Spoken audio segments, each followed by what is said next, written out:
ಆಗ್ತದೆ. ಅದಕ್ಕಾಗಿ ಅದೆಲ್ಲಕ್ಕಿಂತ ಉತ್ತಮಪ್ಪ ಅಂತಂದ್ರೆ the best is to discuss ಮಾಡಿರಿ.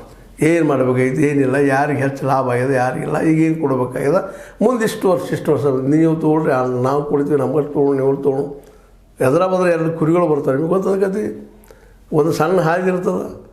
ಆ ಸಂದರ್ಭದಲ್ಲೇ 2 ಕೂಡಿ ಎದರಲ್ಲಿತ್ತು ಡಿಕ್ಕಿ ಬೀಳಬೇಕಾಗ್ತದೆ.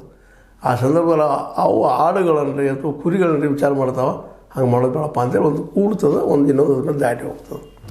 ಈ ಕಸಿ ನಿಮಗೆ ಅನ್ವಯಿಸ್ತದೆ. ಅದಕ್ಕಾಗಿ ನೀವು ಇನ್ನೊಬ್ಬರ ಬಾಯಿಗೆ ಗಾಳಾಗೋಗಿಂತಲೂ ಮತ್ತೇನೋಗಿಂತಲೂ ನೀವು ಸ್ವತಃ ಕುರಿತು ಚರ್ಚೆ ಮಾಡಿರಿ. ಮತ್ತು ಅಂಬೇಡ್ಕರ್ ಅವರು ಏನು ಹೇಳಿದ್ದಾರೆ ಮತ್ತೆ ವಿಚಾರ ಮಾಡಿ ಅಸ್ಪೃಶ್ಯರ ಮಾತ್ರ ನೋವನ್ನು ಅನುಭವಿಸಿದ್ದಾರೆ, ಭಾಳ ಪೆಡ್ತಿದ್ದಾರೆ. ಮ್ಯಾಲ್ತೈತರು ಸ್ವಲ್ಪ ಅಲ್ಲೆಲ್ಲ ಅನುಕೂಲಗಳು ಮಾಡ್ಕೊಂಡು ಬಂದಿದ್ದಾರೆ, ಇಲ್ಲ ಅಂತಲ್ಲ. ಅದು ನೋಡ್ಕೊಂಡು ವಿಚಾರ ಮಾಡಿರಿ. ಸ್ಪೃಶ್ಯರು ಬೇರೆ, ಅಸ್ಪೃಶ್ಯರು ಬೇರೆ.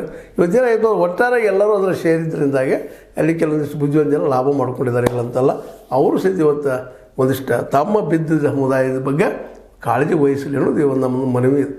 ಇದು ಒಪ್ತಿರಲಿಲ್ಲ ಗೊತ್ತಿಲ್ಲ, ಬಟ್ ನೀವು ತಿಕ್ಕಾಡೋದ್ರಿಂದ ಜಗಾಡೋದ್ರಿಂದ ಮಾತ್ರ ಯಾರಿಗೂ ಲಾಭ ಇಲ್ಲ. ನಮಗೂ ನುಕ್ಸಾನ, ನಿಮಗೂ ನುಕ್ಸಾನ.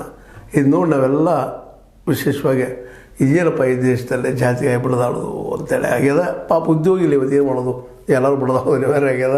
ಉದ್ಯೋಗ ಇತ್ತಪ್ಪ ಅಂದರೆ ಯಾರು ತಲೆ ಕೆಡಿಸ್ಕೊಳ್ಳೋದಿಲ್ಲ.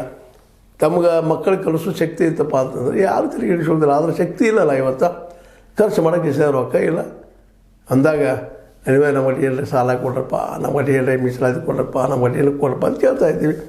ಅದ್ರಾಗ ಒಂದು ಸ್ವಲ್ಪ ಅನುಕೂಲ ಇದ್ದವರು ಸಹಾಯ ಮಾಡಿರಿ, ಅನಾನುಕೂಲ ಇದ್ದವರು ಸಹಾಯ ಪಡೀರಿ. ಇಷ್ಟ ಅದು give and take life is nothing in there.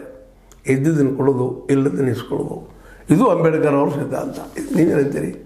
ನಮ್ಮ ದಲಿತ ಬಂಧುಗಳ ವಿಚಾರ ಮಾಡ್ರಿ ಅಂತ ಹೇಳ್ತಾ, ಇದು ನಿಮಗೆ ಲೈಕ್ ಮಾಡಿ, ಶೇರ್ ಮಾಡಿ, ಕಮೆಂಟ್ ಮಾಡಿ, ಜೊತೆ ಸಬ್ಸ್ಕ್ರೈಬ್ ಆಗೋದು ನಿಲ್ಲಿಸಬೇಡ್ರಿ. H16 ನ್ಯೂಸ್ ಅರ್ಥಾತ್ ಹೇ ಸೀತಾರಾಮ್, ಇದು ಸತ್ಯದ ಕೈಗನ್ನಡಿ. ವಂದನೆಗಳು.